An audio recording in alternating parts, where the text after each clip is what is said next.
Buongiorno. Buongiorno. Buongiorno signori, ben arrivati a Montresta. Grazie. Ci fa piacere ospitarvi. Oggi è una giornata particolare. Stiamo allestendo una casa museo. Sì, Certo, ce la fa per vedere? Montresta. Prego, accomodatevi. Grazie. Permesso? Permesso. Scusate. Buongiorno. Cosa avete preparato? Abbiamo preparato una casa antica e allestita con i nostri cestini fatti con la sfodelo. La casa è della signora La casa Ciccitta. della signora Ciccitta. Buongiorno. Francesca Detta Francesca Ciccitta. Va bene anche Pino. così, sì. È una casa molto antica e come vedete ci sono questi cestini realizzati dalle donne del paese, realizzati con la sfodelo, che è una pianta tipica che cresce spontanea nel nostro territorio, si raccoglie nel periodo primaverile, mentre invece questi altri manufatti più moderni, diciamo, sono stati realizzati con la palma nana, con le foglie della palma nana. Qui invece, sul cassettone antico che è degli anni 50, abbiamo allestito i cestini fatti con la raffia, più raffia sintetica e raffia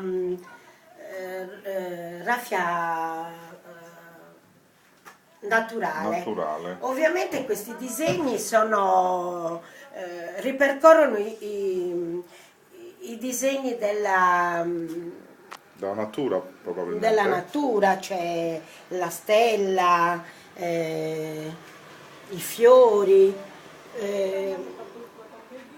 poi abbiamo questi libri che sono realizzati invece sono dei libri tutti scritti in greci, greco, certo, sì. perché la Grecia, come questo quadro è stato realizzato in Grecia, è stato regalato al nostro presidente della Proloco, di cui faccio parte, dal Mani, dal territorio del Mani, dal comune di Ittilo, perché come già sapete Montresta è stata fondata da un gruppo di greci che sono venuti precedentemente dalla Corsica, dal paese di Cargese, che è stato fondato quel paese in quel periodo intorno al 1750. Poi il re di Sardegna, Emanuele III, ha invitato i greci a venire a colonizzare il nostro paese, la nostra zona che era disabitata.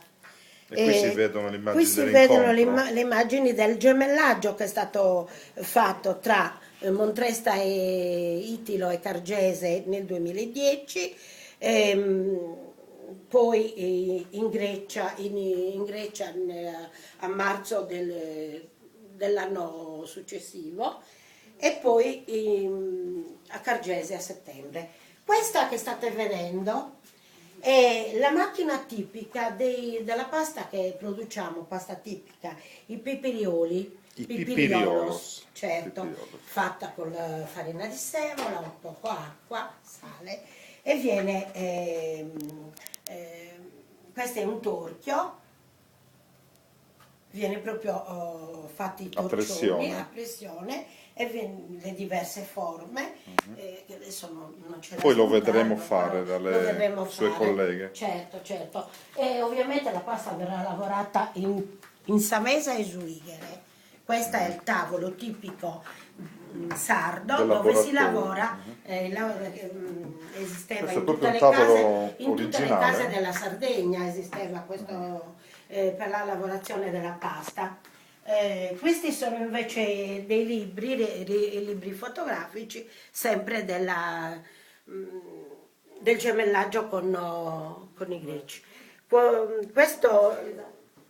Queste attrezzature invece sono la corbula o colve, Sì. che veniva usata per riporre il pane, per riporre il grano prima di tutto. Adesso viene usata come cestino per il pane, ma in origine proprio si metteva il grano. Ce n'era anche un'altra che era fatta di sughero, dove veniva era la misura per il grano. Questo invece è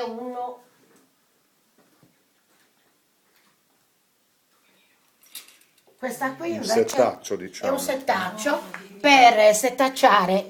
La per signora le sta settacciare la suggerendo il farina. nome giusto, come si chiama? Sughiliru, Sughiliru. Sughiliru, dove veniva pulito il grano e ne uscivano le pietre, Le impurità, insomma. le impurità.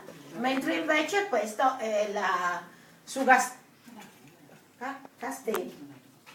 Signora, Il lei canestro. conosce i termini giusti? Saganistedda, Saganistedda. dove veniva lo stesso sempre No, serviva per riporre il pane appena tolto dal forno.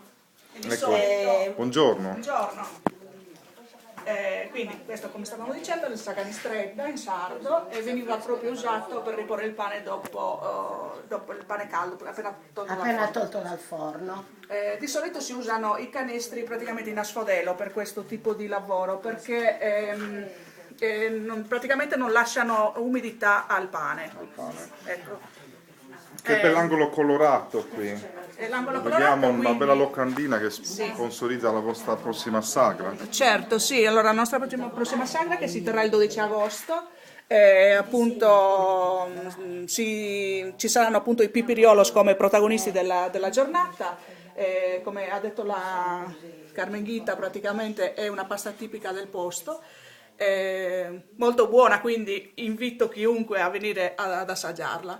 Niente, sì, la sagra praticamente si protrarrà per tutta la giornata, ci sarà pranzo e cena e poi daremo anche la possibilità insomma, agli invitati di conoscere il nostro paese anche in diversi aspetti, quindi ci sarà il mulino, il vecchio mulino aperto a tutti, e anche una casa museo. Li organizza il comune? Sì, allora insieme alla Proloco, naturalmente la Proloco di Montresta, viene organizzata anche dal comune di Montresta, niente, quindi vi aspettiamo per il giorno. Perfetto.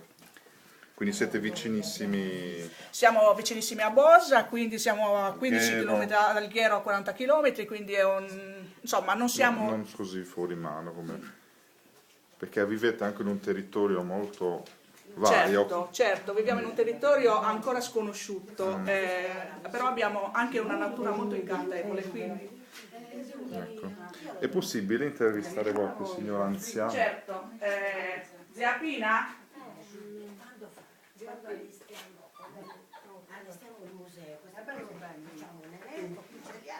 Buongiorno. Secondo lei quanti anni può avere questa struttura, questa casa? Questa casa, queste delle prime che hanno fatto. Delle prime, Le vero? prime sono queste. Lei come si chiama? Io mi chiamo Sardo Giuseppina.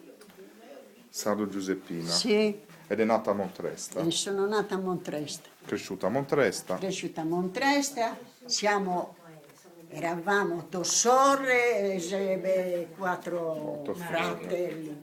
Lei è la sua amica, la signora? Mia sorella. Ah, sua sorella, buongiorno. Si chiama? Signora Albina, buongiorno. Ecco, vuole raccontarci qualcosa riguardo alla pasta? Che tipi di pasta conosce di Montresta? E noi tutti i tipi. Tutti i tipi? conoscevamo, sì. Pipiriolos? Pipiriolos o quelle le abbiamo saputo dopo. È arrivata dopo come pasta. eh. Più antica invece? Le più antiche di paste? Le più antiche? Antiche ce le ho io una macchina di fare pipirioli che ha quasi 150 anni. Quindi diversa da questa. Sì, diversa. È la stessa. Però si gira sempre così, no? Usa precisamente stare in Uliano, però è da ora nera. E come si chiamano le altre paste? Le altre paste c'è i ravioli. I ravioli. Ancora c'è la salarita.